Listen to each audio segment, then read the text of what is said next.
மாஞ்சோலை தேயிலை தோட்ட தொழிலாளர்கள் 65 நாட்களுக்கு மேலாக ஊதியம் இல்லாமல் தவித்து வருவதாக மாஞ்சோலை மக்கள் வாழ்வுரிமை இயக்க நிர்வாகிகள் தெரிவித்துள்ளனர். நெல்லையில் செய்தியாளர்களுக்கு பேட்டியளித்த அந்த இயக்கத்தின் நிர்வாகிகள் அடிப்படை வசதிகள் கூட இல்லாமல் தொழிலாளர்கள் வாழ்ந்து வருவதாக கூறினர்.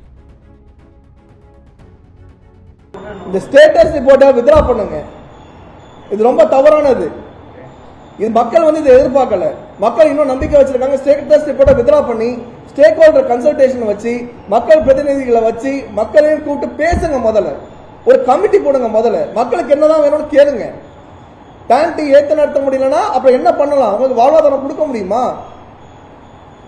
வனஉரிமை பாதுகாப்பு சட்டத்தில் இவங்களை கொண்டு வாங்க. நிலம் கொடுங்க, வீடு கொடுங்க, வாழ்வாதாரம் கொடுங்க. அதுக்கப்புறமா கீழே இருக்குங்க. ஜூன் 14 சம்பளம் இல்லைங்க. ஸ்கூல் ஆரம்பிக்கிற மாசம், காலேஜ் ஆரம்பிக்கிற மாசம் இது உங்களுக்கு தெரியாதா? ஒரு பண சுமை எவ்வளவு இருக்குன்னு தெரியாதா? ஜூன் மாசம் ஒவ்வொரு வீட்டிலையும் இங்க கோடீஸ்வரங்க பங்களா என்ஜாய் பண்ணவங்க மேல போயிருக்காங்க.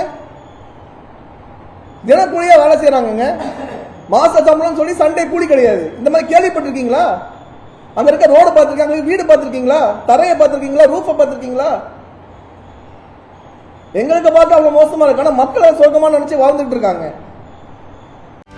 செய்திகளை உடனுக்குடனும் துல்லியமாகவும் தெரிந்து கொள்ள சப்ஸ்கிரைப் பண்ணுங்க.